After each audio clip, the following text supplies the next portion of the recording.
Kiranya kasih karunia dan damai sejahtera dari Allah Bapa kita dan dari Tuhan kita Yesus Kristus menyertai Anda.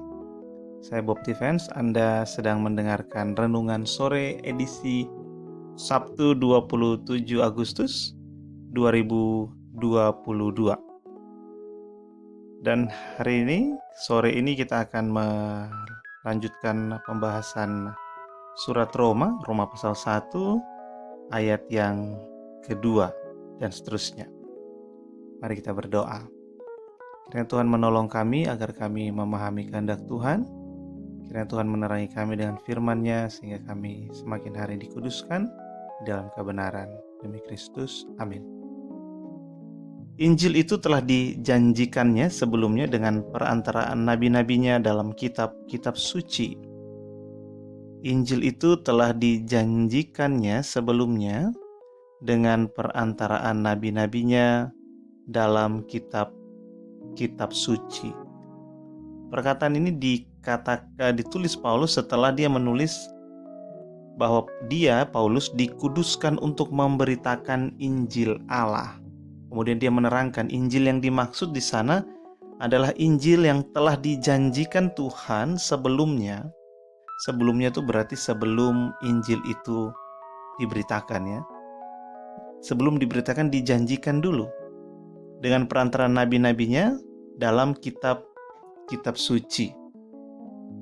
Jadi Injil yang Anda dan saya percayai di dalam iman Kristen kita adalah Injil yang diberitakan oleh para rasul, termasuk Injil yang diberitakan oleh Rasul Paulus. Dan Injil ini adalah Injil yang terlebih dahulu sudah dijanjikan oleh Allah sendiri, Elohim Israel, lewat para nabinya yang ada di dalam kitab suci. Ini menjadi penting dan ini kenapa terus ada di awal sekali dari tulisan Paulus suratnya kepada jemaat di Roma.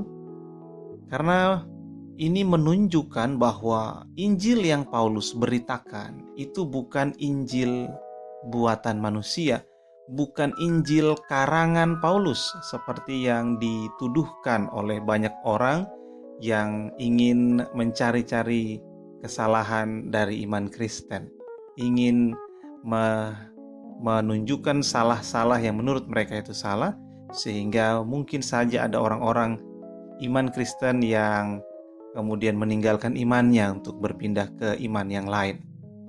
Tetapi sore ini jelas sekali Paulus mengatakan bahwa Injil yang dia tulis, baik dalam surat Roma maupun seluruh suratnya yang lain, Injil yang dia beritakan itu adalah Injil yang sebelumnya sudah dijanjikan oleh Allah sendiri melalui nabi-nabinya yang tertulis dalam kitab-kitab suci. Ini dokumentasinya adalah dokumentasi yang lengkap.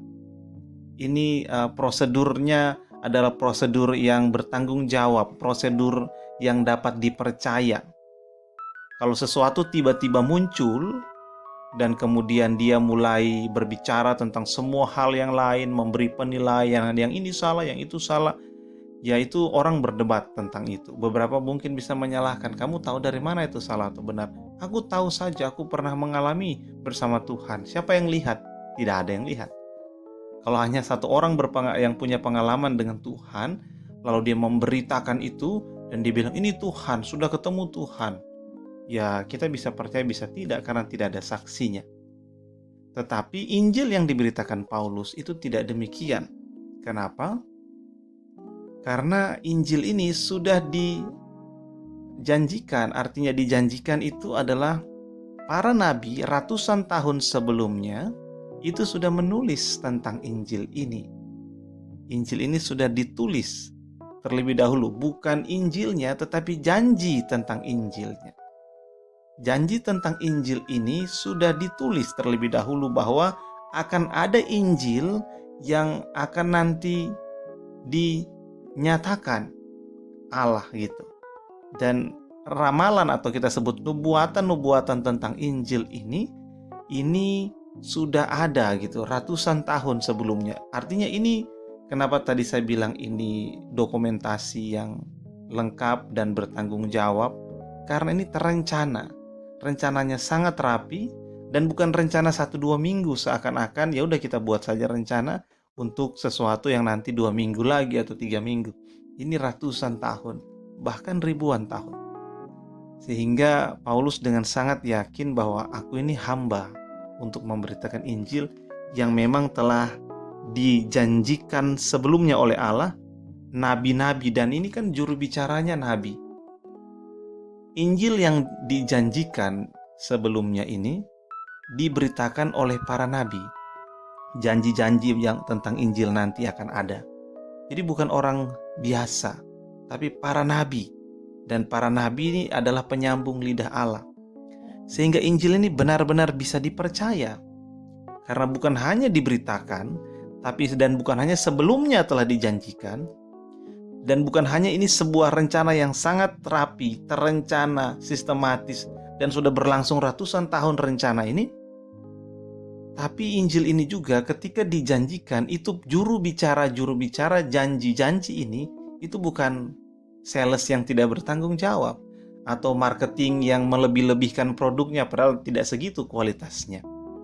Tetapi dijanjikan melalui pembicaraan, tulisan para nabi, yang memang adalah orang-orang yang sangat dipercaya. Penyambung lidah Allah ini adalah orang-orang yang sangat dipercaya. Sehingga secara rencana itu sangat rapi, secara tahun ini sudah ratusan tahun dijanjikan, dan dalam secara kebenaran ini disampaikan oleh orang yang sangat bisa dipercaya, yaitu para nabi. Dan bukan hanya para nabi berbicara katakanlah 100, 200, 600 tahun yang lalu, dan kita sekarang tahunya dari mana? Oh, kita ingat nabi ini pernah bilang ini, nabi itu pernah bilang ini. Katakanlah Yesaya kan pernah bilang, Yeremia pernah bilang. Kamu tahu dari mana? Oh, ingat aja, diturunkan dari generasi ke generasi. Bukan hanya itu, tapi perkataan para nabi itu didokumentasikan, ditulis, sehingga ada buktinya. Ada buktinya. Jadi Injil yang diberitakan Paulus itu Injil yang sudah direncanakan. Injil yang sudah dijanjikan.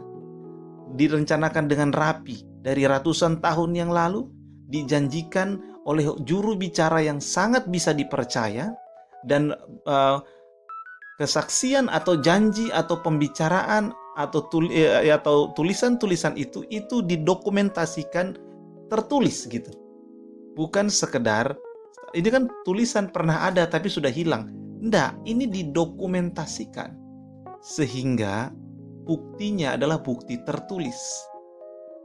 Dan ini membuat Injil yang diberitakan Paulus, Injil yang dijanjikan Allah itu sangat bisa dipercaya. Sehingga surat Paulus kepada jemaat di Roma itu isinya adalah tentang Injil Allah yang dijanjikan sendiri oleh Allah ratusan tahun yang lalu melalui juru bicara yang bisa dipercaya, yaitu para nabi, yang didokumentasikan dengan rapi dalam tulisan-tulisan. Dan bukan hanya sekedar dokumentasi biasa, ini dokumentasi yang luar biasa, yang sangat bisa dipercaya. Kenapa? Karena dokumentasi ini adalah kitab suci. Bukan dokumentasi yang duduk saja di perpustakaan sana, begitu kita mau perlu kita ambil. Ini dokumentasi yang sifatnya adalah suci, kitab suci. Kenapa? Karena dokumentasi ini digunakan dalam ibadah, digunakan untuk arah hidup, untuk nilai-nilai hidup, bukan hanya pribadi tapi juga masyarakat luas, tapi juga bangsa Israel. Sehingga dokumentasi kitab suci ini itu menyempurnakan katakanlah semua hal yang lain. Kenapa? Karena dokumentasi ini benar-benar bisa dipercaya. Sehingga biasanya kita bilang, dan itu benar, bahwa Injil itu, janji-janji Injil itu ada di dalam mana? Di dalam kitab suci perjanjian lama. Karena itulah dokumentasinya yang ditulis ratusan tahun yang lalu oleh orang-orang yang bisa dipercaya, penyambung lidah Allah, yang memang datang pesan-pesan itu dari Allah sendiri. Nah, itu sifat Injil yang diberitakan oleh Rasul Paulus dan oleh para rasul yang lain yang sekarang ada di tangan kita secara tertulis. Sehingga mari kita terus membaca, mengimani, dan memberikan diri kita kepada Injil Allah di dalam Kristus. Kalau pertanyaannya adalah, Injil itu tentang apa? Itu ada di ayat selanjutnya yang akan kita bahas dalam renungan sore besok. Mari kita berdoa. Terima kasih ya Tuhan untuk firman Tuhan. Kiranya Tuhan menolong kami untuk bertekun di dalam Injil Allah yang sangat bisa dipercayai ini. Memberikan diri kami untuk-Mu melalui mempercayakan hidup kami kepada Injil. Terpujilah Engkau kekal selamanya demi Kristus. Amin. Sejahtera dari Allah Bapa kita dan kasih karunia darinya menyertai Anda dan orang-orang yang Anda kasihi.